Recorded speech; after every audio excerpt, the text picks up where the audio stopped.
भाद्रपद माह के शुक्ल पक्ष की अष्टमी तिथि की शुरुआत 10 सितंबर को रात 11:11 पर होगी। इसका समापन 11 सितंबर को रात्रि को 11:46 पे होगा। तो महालक्ष्मी व्रत का आरंभ 11 सितंबर से हो रहा है।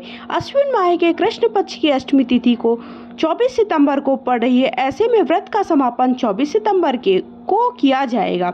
महालक्ष्मी व्रत के जो शुरुआत है वो हमें कब करना है? 11 सितंबर को करना है और इसका समापन कब करना है? 24 सितंबर को करना है। साल 2024 में जो महालक्ष्मी व्रत जो लोग 16 दिवसीय महालक्ष्मी व्रत रखते हैं वो 11 सितंबर को महालक्ष्मी व्रत अर्थात कलश की स्थापना करेंगे और जब उसका उद्यापन कब करेंगे? 24 सितंबर को कराना है। तो इस दौरान देवी की आराधना करने से जीवन में माना जाता है कि सुख समृद्धि का वास होता है, साथ ही धन संबंधी समस्याओं का भी निवारण होता है। तो हमें 16 दिन तक ये जो व्रत होता है ये इसे हम क्या कहते हैं? महालक्ष्मी व्रत कहते हैं, जो कि कब? भाद्रपद माह के शुक्ल पक्ष की अष्टमी तिथि को शुरू होता है और अश्विन माह के कृष्ण पक्ष की अष्टमी तिथि को समाप्त होता है, अर्थात 16 दिनों तक चलता है। इस अवधि में माता लक्ष्मी की पूजा करने से धन, भाग्य, समृद्धि, सौंदर्य और शक्ति में वृद्धि होती। महिलाएं वैवाहिक जीवन में खुशहाली के लिए भी इस व्रत उपवास को रखती हैं। हमें अब पूजा कैसे करनी है? तो महालक्ष्मी व्रत के दिनों में क्या करना है? सुबह सूर्योदय से पहले स्नान कर लें, फिर पूजा की सभी सामग्री को एकत्रित कर लीजिए। चौकी लगाकर उस पर माँ लक्ष्मी की मूर्ति को स्थापित कर दें। अब माता को चुनरी उठाएं, धीरे धीरे सुपारी, नारियल, चंदन, पुष्प, अक्षत, फल सभी समय जो चीज़ें होती वो अर्पित करें। इसके बाद माँ लक्ष्मी को 16 श्रृंगार की चीज़ें जरूर चढ़ानी चाहिए।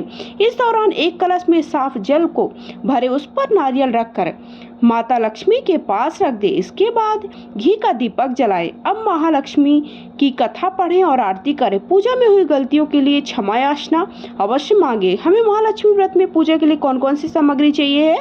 तो नारियल ले लीजिए, कलश, कपूर, घी, दीपक, अगरबत्ती, इसके साथ ही साथ धूप बत्ती, सुपारी, फूल और 16 श्रृंगार की सामग्री अवश्य रखनी चाहिए।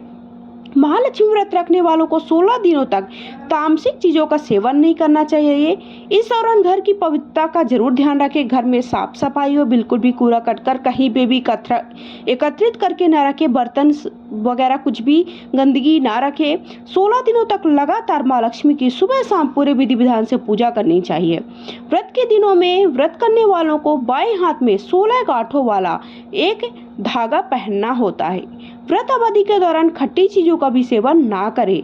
धन की देवी माँ लक्ष्मी जी की पूजा के पश्चात 16वां दुर्वा की घास की गांठ को पानी में डुबोकर शरीर पर छिड़कना चाहिए। ऐसा करना शुभ माना जाता है। यह हमें कब करना है? यह हमें जिस दिन हमें उद्यापन करना है महालक्ष्मी व्रत का, अर्थात 24 सितंबर के दिन करना है। महालक्ष्मी व्रत धन की देवी माँ लक्ष्मी को समर्पित है। ये उपवास 16 दिनों तक लगातार रखने की परंपरा है। ये व्रत रखने से व्यक्ति के धन धान्य में वृद्धि होती, जीवन की जो भी मुश्किलें हैं वो दूर हो जाती हैं। माँ लक्ष्मी की जो भी प्रिय वस्तुएं हैं वो उन्हें चढ़ानी चाहिए और भोग समर्पित करना चाहिए। महालक्ष्मी व्रत के दिन व्रती सुबह स्नान आदि से निवृत्त हो जाएं। माता लक्ष्मी की मिट्टी की मूर्ति या फोटो भी स्थापित कर ले। पूजा में माँ लक्ष्मी को लाल, गुलाबी, पीले रंग के जो भी रेशमी वस्त्र पहना सकते हैं और वो फूल अर्पित करें। चंदन, लाल सूत, सुपारी, पत्र, पुष्प माला, अक्षत, दुर्वा, नारियल, फल, मिठाई आदि चीजें अर्पित करना चाहिए। महालक्ष्मी को सफेद कमल या कोई भी कमल का पुष्प, दुर्वा, कमल गट्टा भी चढ़ाना शुभ माना जाता है। इसके बाद माँ लक्ष्मी को किशमिश से सफेद बर्फी का भोग लगाएं। माता की लक्ष्मी जी की आरती करें। आरती के बाद महालक्ष्मी यंत्र का जाप करें। उसके बाद हमें अंत में आरती कर लेना चाहिए। महालक्ष्मी व्रत का देखिए 16 दिनों तक हमें व्रत करना है। सुबह शाम उनका जो कलश है वो एक जगह स्थापित कर देना है, उसे चौकी को हटाना नहीं है। तो ऐसी जगह पर कलश की स्थापना करिए, चौकी रखिए जहाँ पर भी हम वो व्यवस्थित रहे, मतलब एक इधर उधर हम ना करें, उसे साफ सुथरी जगह हो ये ध्यान रखें। और अंतिम दिन हमें व्रत का उद्यापन कैसे करना है? तो व्रत के उद्यापन की विधि का मैं वीडियो अलग से चैनल पे अपलोड कर दूंगी, आप देख लीजिएगा कि हमें उद्यापन कैसे करना, अर्थात महालक्ष्मी व्रत का अंतिम 24 सितंबर के दिन हमें कैसे पूजा करेंगे और कलश कब जो हमने कलश बनाया वो कलश कैसे उठाएंगे और सारी जानकारी मैं अलग से वीडियो शेयर करूंगी। अभी मैंने आप सबको बताया कि 16 दिनों तक जो महालक्ष्मी का व्रत है वो कैसे करना है। तो पूजा आपको सुबह शाम करना है, तामसिक भोजन नहीं करना, आप कोई भी एक भोजन ग्रहण कर सकते हैं। ये ध्यान रखें कि तामसिक भोजन ना हो, मतलब प्याज लहसुन का भोजन ना हो। वीडियो पसंद आया तो लाइक शेयर करें। जय माता लक्ष्मी।